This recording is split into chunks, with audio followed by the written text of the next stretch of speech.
अगर किसी thermodynamic system में दो इक्विलिब्रियम स्टेट्स हैं ए और बी, तो इन दोनों इक्विलिब्रियम स्टेट्स के बीच में एंट्रोपी का डिफरेंस क्या होगा, कैसे फाइंड करेंगे?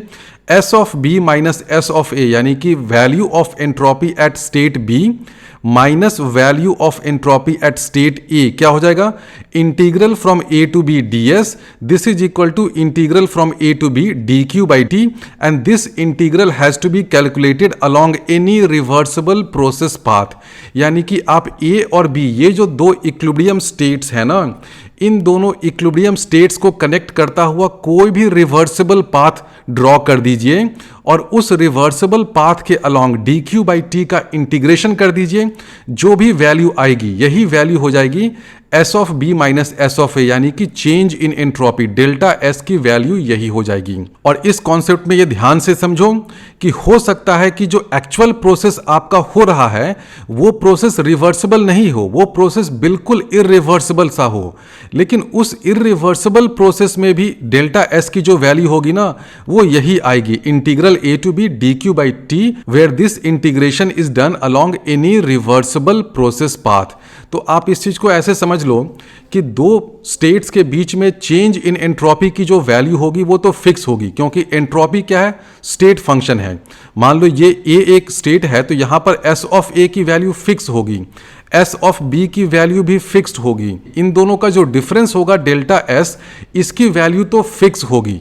इन दोनों स्टेट के बीच में प्रोसेस कुछ भी हो, रिवर्सिबल हो इरिवर्सिबल हो, उससे मुझे कोई फर्क नहीं पड़ता है। डेल्टा एस की वैल्यू तो फिक्स होगी, लेकिन इस डेल्टा एस को कैलकुलेट कैसे किया जाए?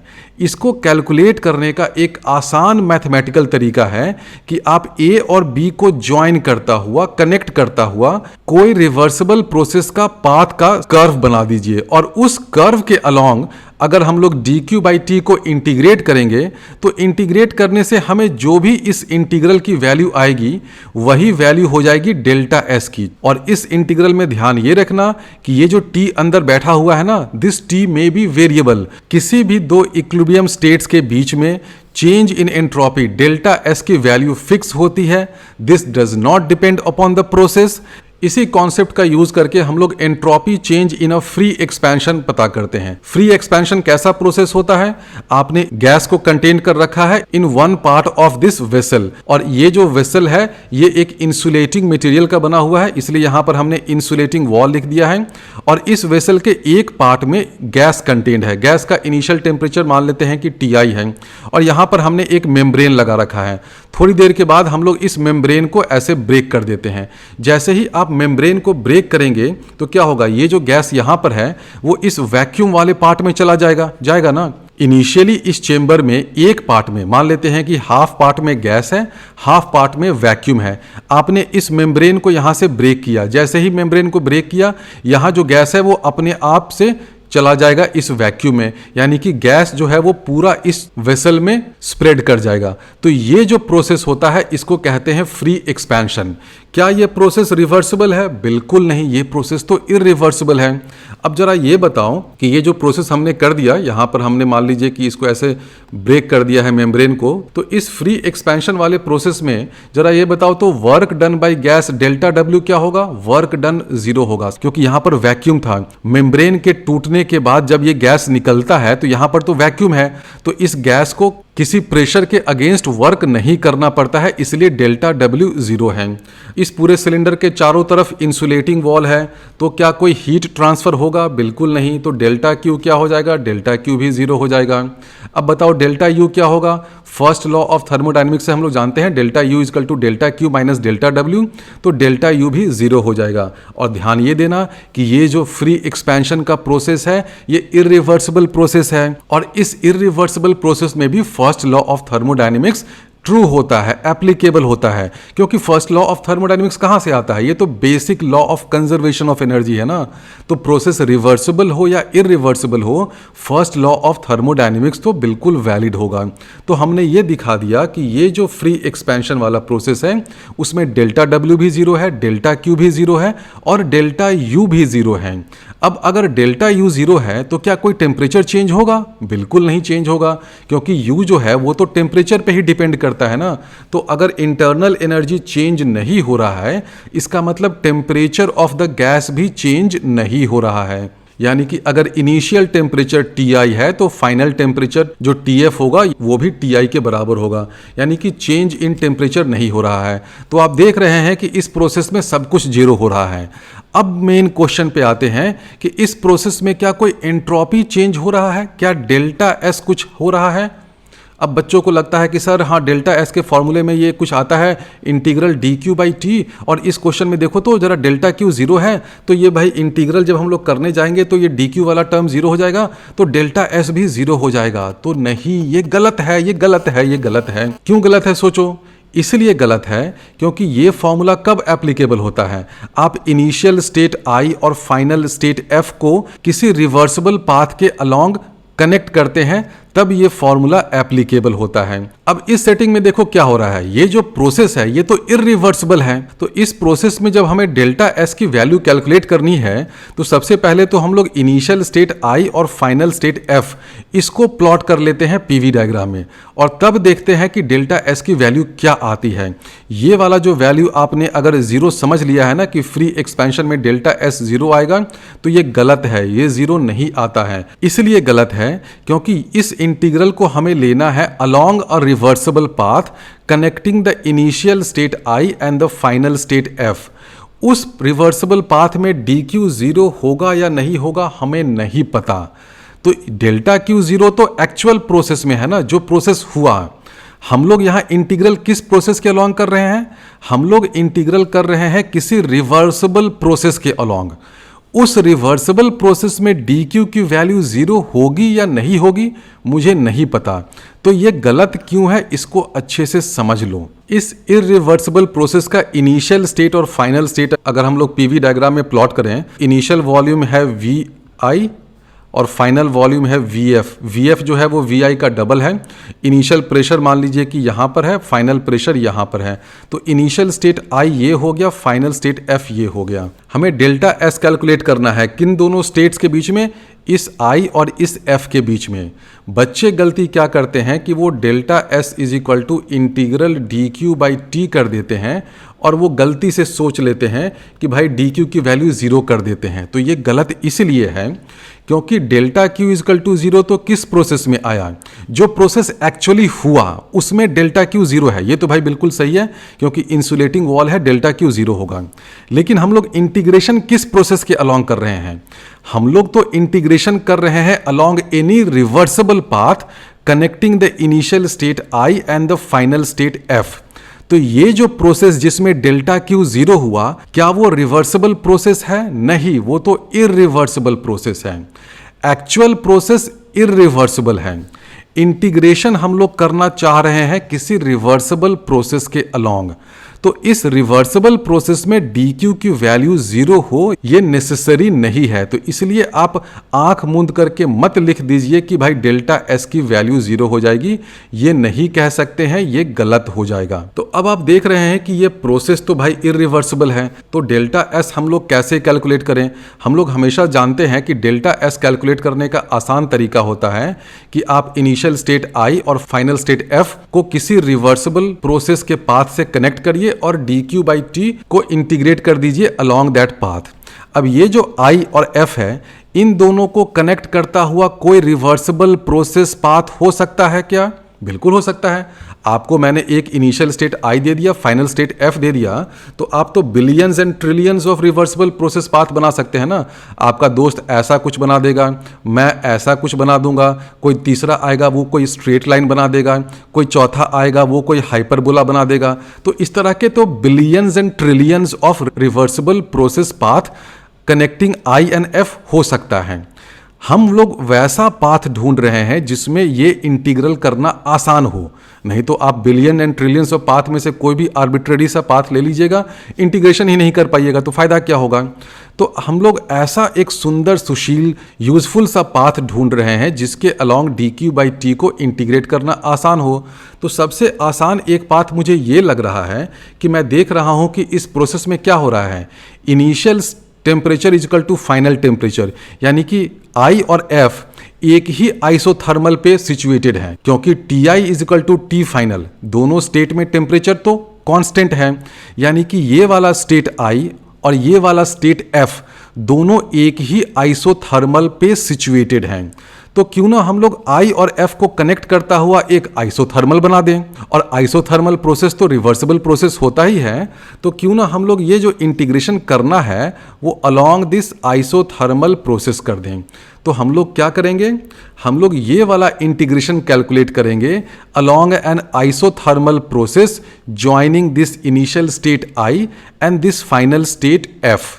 अब इस आइसोथर्मल प्रोसेस में क्या होगा भाई, ये तो जानते ही सब लोग कि PV is equal to nRT होता है। T की जगह हम लोग Ti is equal to TF is equal to T कर देते हैं, कोई अंतर नहीं पड़ता है। और इस प्रोसेस में क्या है, डेल्टा U 0 है।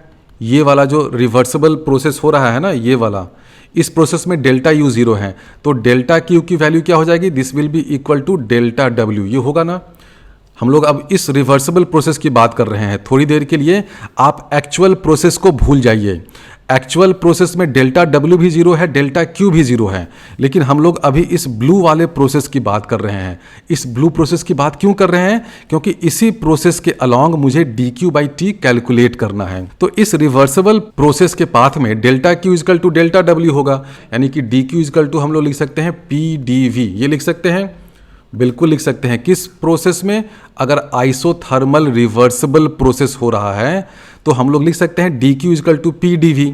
तो dQ की जगह लिख दो PdV, तो dQ की जगह लिख देते हैं PdV। अच्छा, P क्या होगा, P हमें पता है ये होता है nRT/V, तो इसको भी लिख देते हैं। इस P की जगह लिख देंगे nRT/V। P की जगह हम लोग लिख देते हैं nRT/V, और एक T नीचे में है और ये dV यहाँ पे है। तो देखो क्या हो जाएगा, ये T और T कैंसिल हो गया, और हम लोग इसको V इनिशियल से V फाइनल तक इंटीग्रेट कर सकते हैं। मान लेते हैं कि इनिशियल वॉल्यूम है V और फाइनल वॉल्यूम है 2V। हम लोग अज्यूम कर रहे हैं कि initially half of this vessel contains the gas, तो initial volume of the gas है V, फाइनल वॉल्यूम है 2V। तो इंटीग्रेट कहाँ से कहाँ करेंगे, V से 2V।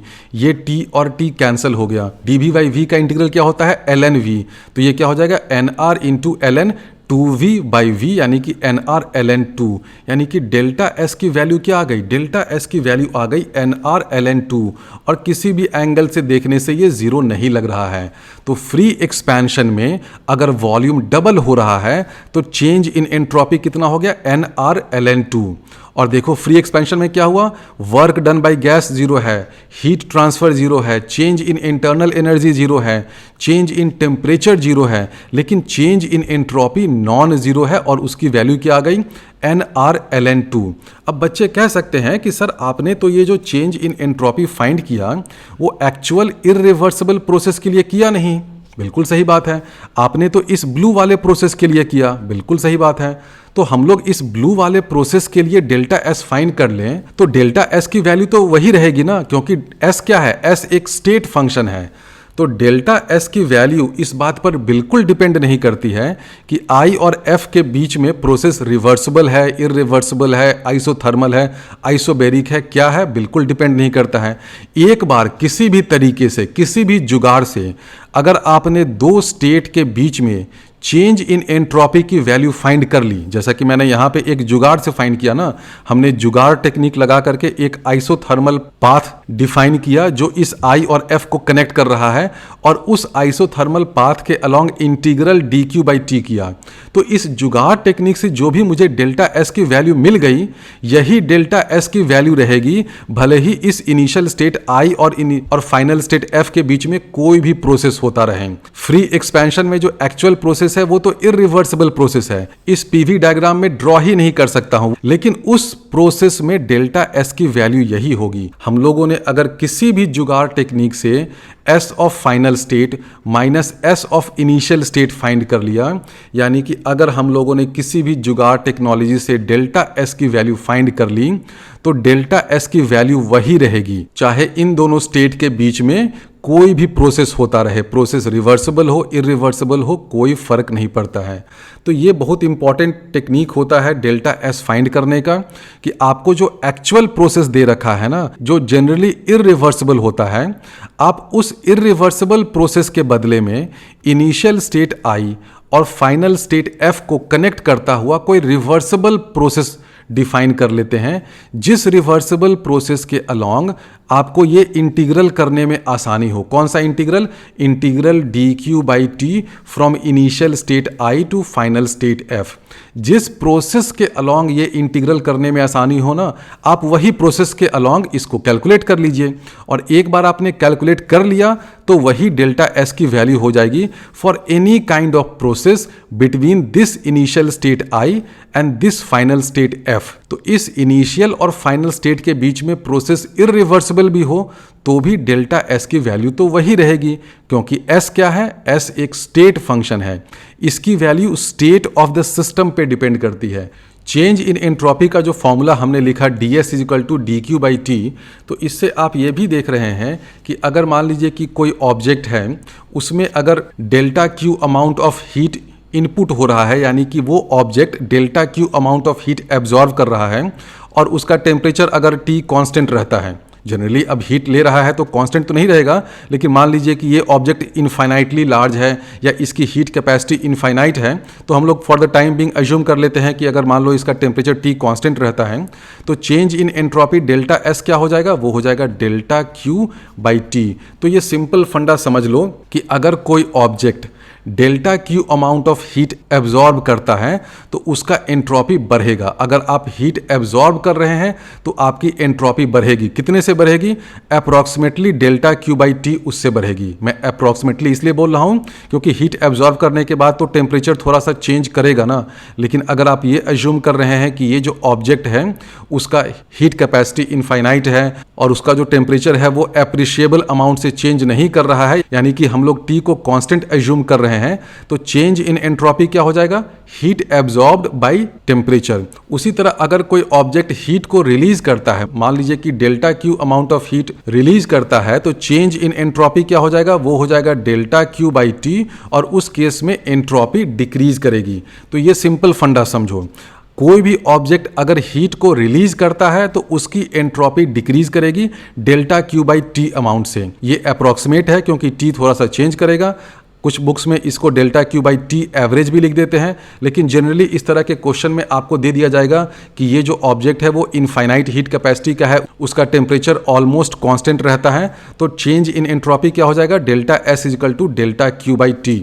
अगर टेम्परेचर चेंज कर रहा है और बॉडी हीट हो रहा है तो उस केस में चेंज इन एंट्रोपी कैसे होता है? हम लोगों ने फाइंड किया था ना, M C D T by T integration from T I to T F. तो एलन वाला एक फॉर्मूला आता है जो पिछले पार्ट में हमने डिराइव भी किया था। तो अगर आप एग्जैक्ट एक्सप्रेशन लिखना चाहते हैं तो वो वाला एक्सप्रेशन लिख सकते हैं, लेकिन अप्रॉक्सीमेट केस में हम लोग ये मान लेते हैं कि अगर कोई object delta Q amount of heat release कर रहा है और उसका टेम्परेचर टी कांस्टेंट रहता है, तो डिक्रीज इन एंट्रोपी क्या हो जाएगा? Delta Q by T.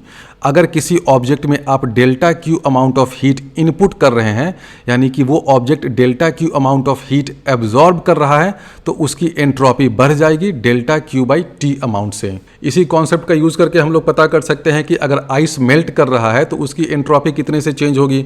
मान लीजिए कि मास ऑफ आइस है m और इसका लेटेंट हीट ऑब्वियसली L है, सबको पता है। तो इस पूरे आइस को मेल्ट करने के लिए कितना हीट देना पड़ेगा? डेल्टा क्यू हो जाएगा m L, ये हो जाएगा, और change in entropy delta S क्या हो जाएगा? m into L divided by T। ये T क्या हो जाएगा? Melting point of ice. और ये सब ध्यान रखना, ये जो भी T हम लोग लिख रहे हैं ना, ये सब एब्सोल्यूट स्केल में है, केल्विन में है, डिग्री सेंटीग्रेड या डिग्री फ़ारेनहाइट में नहीं है।